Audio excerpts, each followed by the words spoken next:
A pessoa mais jovem a circunnavegar o planeta sozinha aos 16 anos, Jessica Watson. A garota australiana realizou esse grande feito entre outubro de 2009 e maio de 2010, passando 210 dias em alto mar e percorreu mais de 22 mil milhas náuticas. E aí pessoal, tudo bem com vocês? Sejam muito bem-vindos! O filme que vamos recapitular hoje é de drama e aventura, baseado em uma história real, chamado Destemida de 2023. Então, bora pro recap! O filme começa com Jessica, ou Jess, contando a história de sua família, que ela cresceu na Sunshine Coast, uma cidade australiana costeira, onde eles sempre estavam na praia ou no oceano, e que eles praticamente moravam no barco. Jéssica conta que nunca vai esquecer a primeira vez que velejou sozinha, a emoção que sentiu quando a vela pegou o vento, a magia do oceano, que ela sabia que estava no comando, e o mundo inteiro à sua frente esperando para ser descoberto. Ela diz que desde os 12 anos estudou e aprendeu tudo o que podia sobre o oceano e veleiros, ao mesmo tempo em que trabalhou em 3 empregos de meio período para economizar dinheiro e realizar o seu sonho,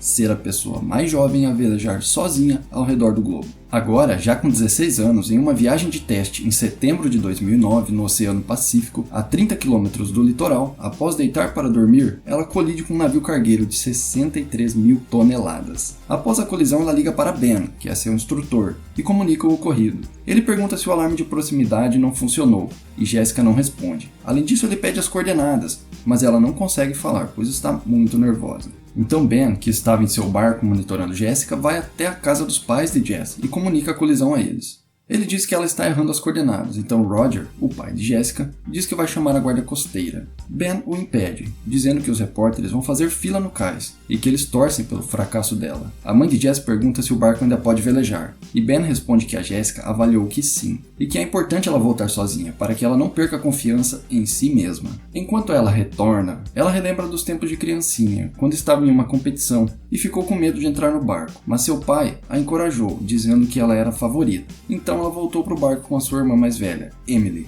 No outro dia, chegando no cais, os repórteres estão todos lá. O mais influente e crítico deles é Craig. Ele vai direto até Ben e critica, dizendo que o barco é extremamente pequeno para mandar uma criança para o oceano. Roger diz para Ben não falar com eles. Já na coletiva de imprensa, os repórteres fazem uma enxurrada de perguntas, dentre elas, se Jess cometeu algum erro. Então ela responde dizendo que o navio cargueiro havia saído da sua rota. Craig questiona Jess sobre sua experiência e capacidade, sobre enfrentar ondas do tamanho de prédios e ventos fortíssimos.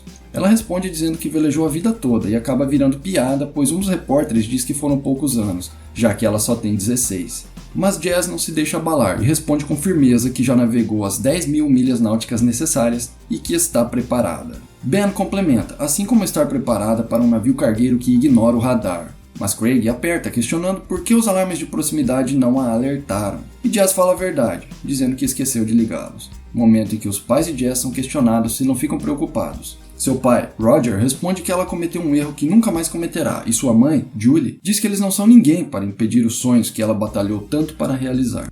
Questionada sobre a nova data de partida, Jess responde que será em 2 semanas, pois é a última janela antes que o Oceano Antártico fique cheio de icebergs. Ben é perguntado sobre ser a pessoa certa para instruir Jess, ao passo que ele responde que tem bastante experiência. Mas um dos repórteres diz que ele, como capitão de uma embarcação, já perdera um tripulante. Então Ben, que não gosta da afirmação, encerra a coletiva. No outro dia, Ben tem uma conversa séria com Jess sobre ela não ter ligado o alarme de proximidade e errado as coordenadas, e explica que ela não pode deixar a dislexia tomar conta. Então eles partem para o conserto do barco, mas Roger diz que não será fácil, pois estão sem dinheiro e os patrocinadores não vão querer pagar pelos reparos. E que, se for o caso, Jess terá que esperar mais 1 ano até eles consertarem o barco, pois a segurança dela vem em primeiro lugar. Ao tomarem café, eles assistem a uma notícia dizendo que o governo está trabalhando em um projeto de lei para impedir Jess de velejar sozinha. Jess começa a fazer as contas e diz que nenhum patrocinador atende suas ligações, então sua mãe lhe diz para nunca desistir dos seus sonhos. Depois disso, ela relembra de quando criança, sua mãe usava cores para ajudá-la na leitura,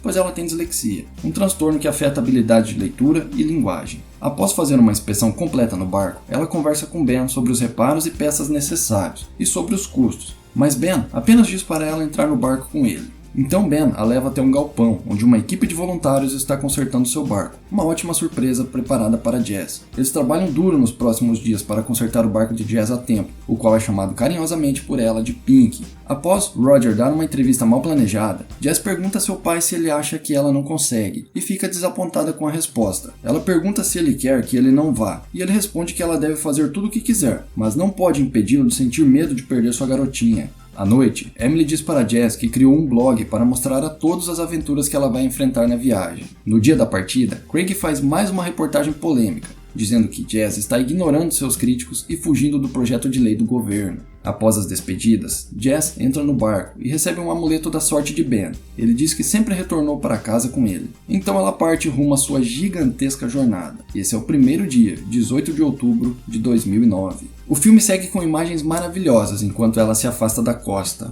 No continente, Roger convence Ben a monitorar Jessica na casa deles, em vez de ficar no seu barco. O telefone toca em seguida e todos correm para atender, mas Roger é o primeiro. Jess já logo passa as coordenadas e seu pai diz que ela acertou e fica aliviado. Depois, sua mãe pega o telefone e pergunta como é estar aí, no meio do oceano. E Jess responde que valeu a espera, enquanto olha aquele lindo pôr do sol. Jess grava o primeiro vídeo para seu blog, fazendo um tour pelo barco e explicando como tudo funciona, inclusive as regras para que ela não seja desclassificada, das quais incluem velejar sem ajuda e sem atracar em qualquer porto. Ela explica também o trajeto que terá que fazer para que seja considerado uma circunnavegação, no qual ela deverá, saindo do porto de Sydney, na Austrália, subir até cruzar a linha do Equador e depois descer, contornando o Cabo Horn, no Chile, depois atravessar o Oceano Atlântico e passar pelo Cabo da Boa Esperança, na África do Sul, depois atravessar o Oceano Índico até chegar ao Cabo Lewy, na Austrália Ocidental, e por último contornar o Cabo Sudeste, na Tasmânia, e retornar para o porto de Sydney. O filme segue mostrando belíssimas imagens de Jess e Pink navegando em alto mar. No dia 12, ela está no Oceano Pacífico, próximo a Fiji, um país da Oceania composto por 332 ilhas. No dia 33, ela grava mais um vídeo para o seu blog no momento de cruzar a linha do Equador a 7.010 km de casa, explicando que é crucial cruzá-lo, pois além de ser uma das regras, é como se fosse um ritual de iniciação para os marinheiros. Ao cair da noite, Jess lembra de um aprendizado. Noite do céu vermelho, deleite de marinheiro. Manhã com céu vermelho, alerta para o marinheiro. Então ela liga para Ben, que já logo pergunta se ela estava atenta à previsão do tempo e diz que a tempestade será das grandes. Ben diz que ela deveria lançar o drogue, um equipamento que funciona como paraquedas e serve para frear o barco e mantê-lo estável durante as tempestades. Jess acha melhor mudar a rota para contornar a tempestade, mas Ben diz que não há tempo para isso e que a decisão final é dela. Então, seguindo os protocolos, ela se prepara para enfrentar a tempestade. As cenas que se seguem são de tirar o fôlego. Ao baixar as velas, Jess é arremessada ao ser atingida por uma onda, mas dessa vez ela não ignorou os protocolos e estava clipada no cabo da vida. Ao tentar lançar o drogue, ela não consegue desatar um nó, então ela usa o amuleto da sorte que ganhou de Ben, um canivete, para cortar a corda. E após lançar o drogue, ela vai para o interior do barco, mas uma onda atinge com tanta força seu barco que ela é jogada no chão e é atingida na cabeça por uma panela, o que a deixa desmaiada. Quando ela acorda, a tempestade já passou, então ela liga para sua família, que estava super preocupada, pois ela demorou demais para ligar. No dia 50, próximo à costa da América do Sul, golfinhos passam por Jess. Ao sair de casa, Ben é abordado por repórteres que querem saber como Jess está após a tempestade, mas Hannah, a irmã caçula de Jess, aparece e diz que não vão dar entrevista, mas que eles podem acompanhar o blog de Jess, e imediatamente todos correm para seus notebooks. No dia 72, Jess está no Oceano Pacífico, a 15.295 km de casa, quando recebe a notícia de que sua irmã Emily passou para a faculdade de Sydney, que sua irmã caçula ganhou 4 medalhas no campeonato de natação e que seu irmão Tom está namorando. Então eles começam a fazer a maior bagunça no telefone, e nesse momento podemos ver na cara de Jess que ela já está com saudade de sua família e não está nem na metade da viagem. Jess, agora, para passar o tempo, joga cartas com um ursinho de pelúcia chamado Kobe, e na noite de Natal, Jess, com o barco todo a caráter, liga para sua família, que está toda reunida em casa festejando. Quando Ben chega, percebemos que ele não é muito acostumado com essas comemorações, afinal ele não tem família. Então, ao desligarem o telefone, Jess olha para seus bichinhos de pelúcia, novamente dando sinais de que está se sentindo sozinha. A pequena Hannah pergunta ao Ben por que o Cabo Horn é tão importante, e ele explica que é onde os oceanos Atlântico e Pacífico se encontram, que lá há ventos muito poderosos e correntes marítimas muito fortes, e que isso gera ondas enormes e muito perigosas. Então, no dia 82, Jessica começa a passar pelo Cabo Horn e está a 17.419 km de casa. Ben, que está monitorando Jess, fica espantado com a velocidade dela, e após contornar o Cabo Horn, Jess faz mais um vídeo para seu blog, dizendo que foi tranquilo e que havia superado o maior desafio da viagem. O dia 113 é o primeiro dia sem vento na sua jornada, e ela está a 20.734 km de casa. Ela começa a realmente ficar entediada. Então, ela se recorda do dia que pediu para Ben ser o seu instrutor, e que ele disse que não velejava mais, e ela retrucou dizendo que sabia o porquê, que era por causa da Millennium Cup, uma competição na qual Ben acabou perdendo um dos tripulantes em um acidente, mas que se ele ajudasse a pessoa mais jovem da história a velejar sozinha ao redor do mundo, as pessoas esqueceriam o fatídico episódio. Ela disse que queria desbravar, pois mais pessoas haviam ido ao espaço do que velejado ao redor do mundo. Ben ficou balançado e acabou aceitando, mas disse que não a trataria de forma especial. Então Jess deu um abraço nele, mas ele disse que essa era a primeira regra, nunca abraçá-lo, pois isso o deixava apavorado. No dia 115, Jess já estava há 3 dias sem vento. Estava tão entediada que nem a louça não estava lavando mais, nem o telefone não estava atendendo mais. Apenas ficava deitada vendo as mensagens de motivação no quadro e recordando de quando era criança, na tentativa de encontrar forças para se manter firme. Ben fica preocupado, pois Jess não envia o diário de bordo. Sua mãe tenta ligar, mas ela não atende. No dia 117, 5 dias sem vento, ela resolve olhar sua localização e percebe que estava recuando há horas. Então ela liga para Ben e ele dá uma chamada nela e ela diz para ele relaxar. Então ele levanta o tom, pois ela estava de novo dormindo com os alarmes desligados. O mesmo erro que fez com que ela se chocasse com um navio cargueiro na viagem de teste. Ele diz que se ela continuar assim ela vai morrer, e Jess retruca ele, dizendo que disso ele entende, se referindo ao tripulante que ele perdera no acidente. Nesse momento, os pais de Jess chegam e percebem o tom alterado de Ben. Então ele simplesmente diz que ela tem razão, que ele precisa relaxar. Ele larga o telefone e vai embora. Julie tenta falar com Jess, mas Jess, vendo que seus pais presenciaram a discussão, desliga o telefone. Então ela grava um vídeo, chorando muito, dizendo que não tem vento há dias e que agora não tem mais o Ben para ajudá-la, claramente arrependida do que falou. No dia 119, 7 dias sem vento, sua mãe liga e Jess finalmente atende. Ela pergunta o que está acontecendo e Jess cai em choro e desabafa com sua mãe, dizendo que está se sentindo muito sozinha.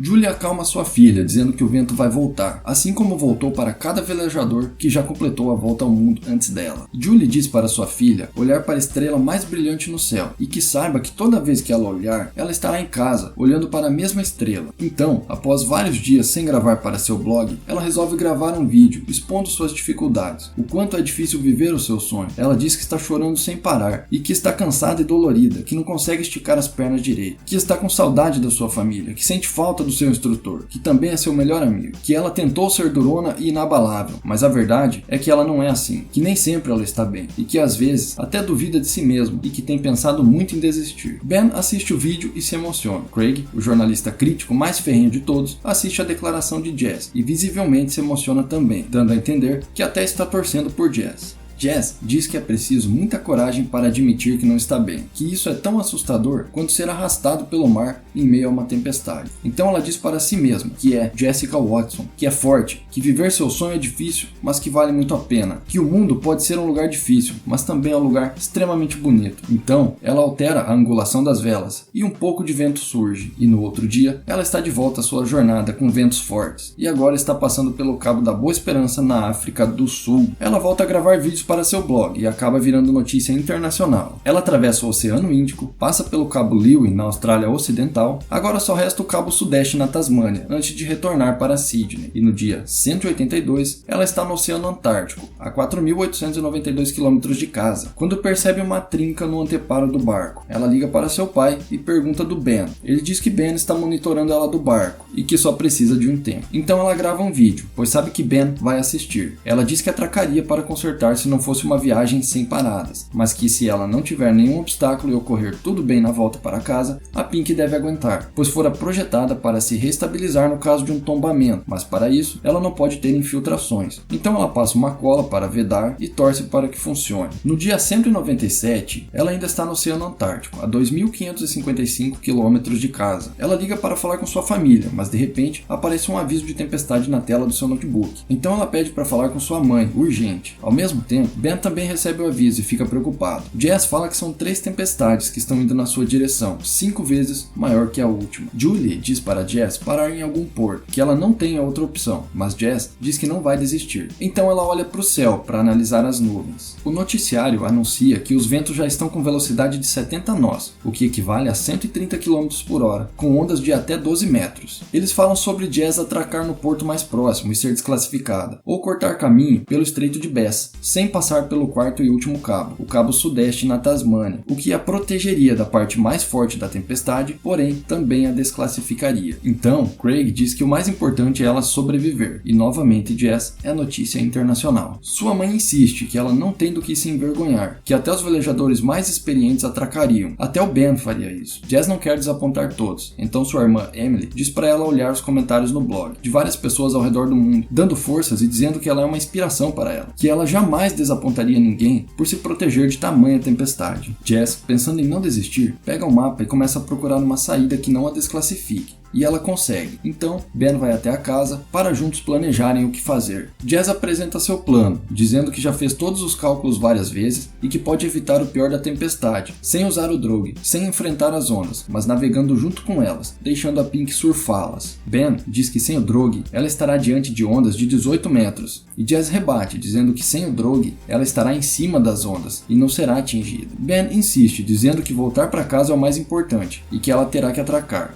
Sua mãe também vota para atracar, mas, surpreendentemente, seu pai diz que ela conhece o oceano e conhece o seu barco e confia na decisão que ela tomar. Ben fica pasmo com as palavras de Roger, e então Julie muda de opinião e apoia seu marido. Ela diz para Jess que vão apoiar qualquer decisão que ela tomar, mas é visível que os dois estão em dúvida quanto a isso.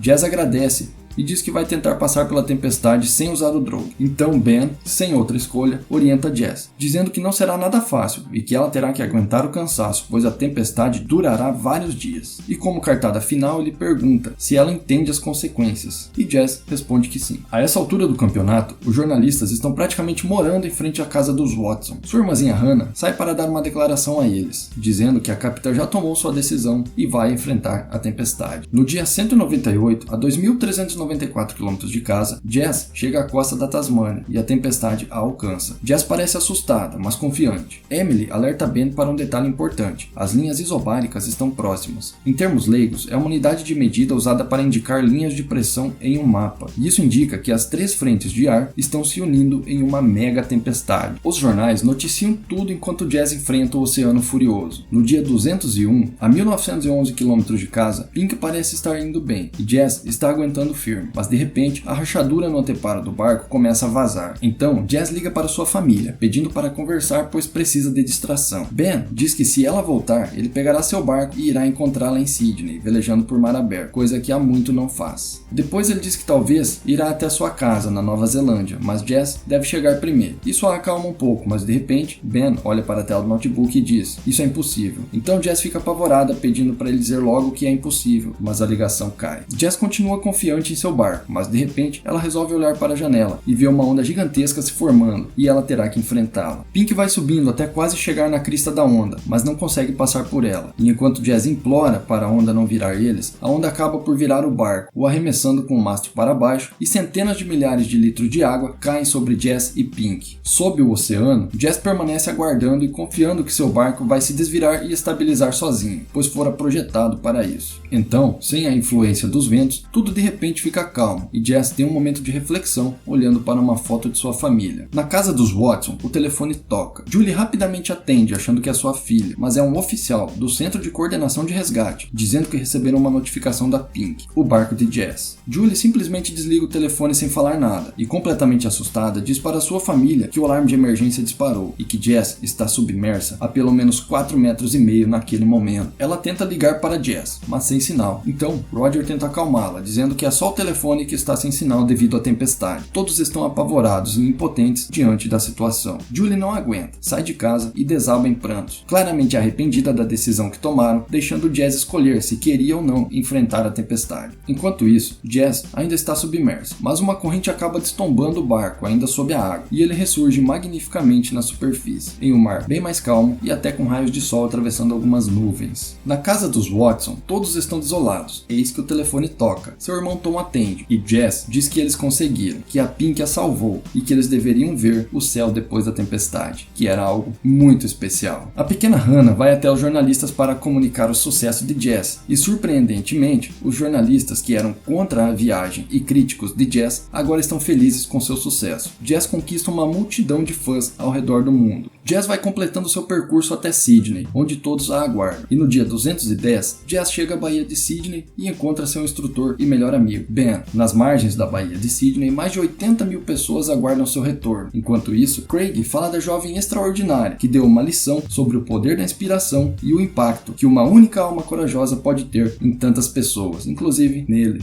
E no dia 15 de maio de 2010, Jess cruza a linha de chegada oficial. Enquanto todos comemoram em terra, na água, uma multidão de barcos vai recebê-la e escoltá-la até o porto. E as pessoas que acompanham seu blog ao redor do mundo também comemoram, cada um à sua maneira. Imagine a emoção ao colocar os pés em terra firme e abraçar sua família. Então eles passam pela multidão e vão até o local programado para uma coletiva de imprensa, onde o primeiro-ministro diz que Jess deixou a nação muito orgulhosa e é a mais nova heroína da Austrália. Jess diz que não se considera uma heroína, que é apenas uma garota normal que acredita nos seus sonhos e agradece a maravilhosa recepção que teve. Então, toda aquela multidão a aplaude de pé. As próximas cenas são imagens reais da verdadeira Jessica Watson chegando ao porto de Sydney e da recepção feita para ela. Jessica passou 210 dias em alto mar, sobreviveu a 7 tombamentos e ondas com mais de 70 pés, o que equivale a mais de 21 metros de altura. Em janeiro de 2011, Jessica foi nomeada Jovem Australiana do Ano e, apesar de sofrer de dislexia, ela escreveu 2 livros de sucesso e continua velejando até hoje. E o filme termina com belas imagens das câmeras instaladas no barco de Jessica. Deixe seu comentário sobre o que achou dessa surpreendente história de superação. E não esqueça, deixe seu like e inscreva-se. Pessoal, muito obrigado por assistir. Fiquem todos com Deus e até o próximo vídeo.